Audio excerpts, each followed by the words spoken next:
Բարև ձեզ։ Ունենալով որոշակի խոսակցական խնդիրներ, ստիպված եմ ձեզ դիմել արհեստական բանականության միջոցով, քանի որ կան կարևոր մտքեր, որոնք հարկավոր է ձեզ հասցնել ոչ թե գրավոր, այլ բանավոր ձևաչափով։ Հայաստանը կանգնած է ճակատագրական ընտրության առաջ։ Թշնամի Նիկոլ Փաշինյանի իշխանությունը երկիրը տանում է դեպի թուրքացում եւ նոր կորուստներ։ Արցախի հանձնումը ոչ թե խաղաղություն բերեց, այլ Հայաստանն ավելի խոցելի դարձրեց։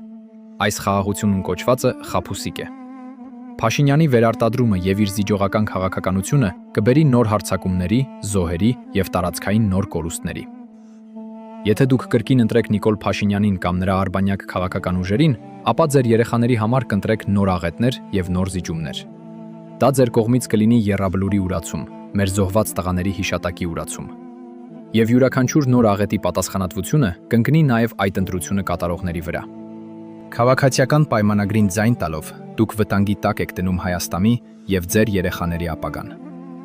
Բացի այդ, դուք կբացեք 300,000 հանցագործ ադրբեջանցիների դուռը դեպի Հայաստան։ Դուք կընտրեք մի քաղաքականություն, որը արագ տեմպերով մեծացնում է թուրքական կախվածությունը։ Նիկոլ Փաշինյանի կողմից Արցախի Ադրբեջանի կազմում ճանաչումը կարող է նաեւ Հայաստանի առաջ բացել միլիարդավոր դոլարների քաղաքական եւ իրավական պահանջների վտանգ։ Ադրբեջանը փորձում է Հայաստանին ներկայացնել օկուպացիայի եւ պատերազմի հետևանքների համար փոխհատուցման պահանջներ։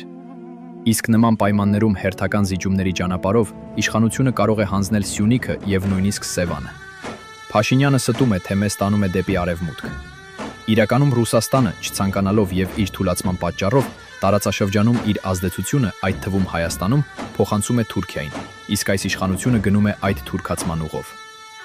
Սոցիալական ոլորտում արձանագրվող բարձր գնաճը գործնականում զրոյացնում է թոշակների եւ նպաստների ցանկացած ձևական բարձրացում, մարդկանց իրական գնողունակությունը շարունակաբար նվազեցնելով։ Արդյունքում սոցիալական աջակցությունը դառնում է ավելի շատ թվային, քան իրական օգնություն։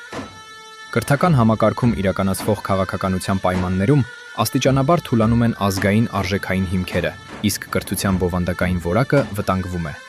Սա կարող է հանգեցնել նրան, որ նոր սերնդի ձևավորման գործընթացը ընթանա ավելի խոցելի եւ արագ դեգրադացիայի ռիսկերով, առանց բավարար հակակշիռների ու համակարգային պաշտպանության։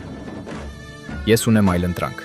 Ես ընտրելու եմ ազգային ժողովրդավարական բևեռին, քվեաթերթիկ համար 8։ Վարչապետի թեկնածու Վարուժան Ավետիսյան։ Բևեռն այն ուժն է, որը կարող է ճիշտ դիրքավորվել միջազգային քաղաքական դաշտում, ապահովել արժանապատիվ խաղաղություն եւ չուրանալ ազգային արժեքները։ Ուժ, որն ունի Արցախ վերադարձի հստակ ծրագիր, միջազգային իրավունքի վրա հիմնված։ Ուժ, որը այնպես կանի, որ ստիպված չլինենք թշնամու առջև գլուխներս կախման գանք։ Ուժ, որն իր անցյալով ապացուցել է իր ազգային կեցվածքն ու նվիրվածությունը հայրենիքին։ Ուժ, որը կկառուցի ուժեղ պետություն, ազգ, բանակ համակարգ, նոր դաշնակիցներ եւ նորից պատիվ կբերի հայ ժողովրդին։ Ես չգիտեմ ինչպիսին կլինի այս ընտրությունների արդյունքը, բայց գիտեմ, որ վաղ թե ուշ հաղթելու են բևեռի գաղափարները։ Եկեք առաջին քայլն անենք հունիսի 7-ին։ Ազգային ժողովրդավարական բևեռ, համար 8։ Հավատ, հայրենիք, ինքնիշխանություն։ Ի գործ։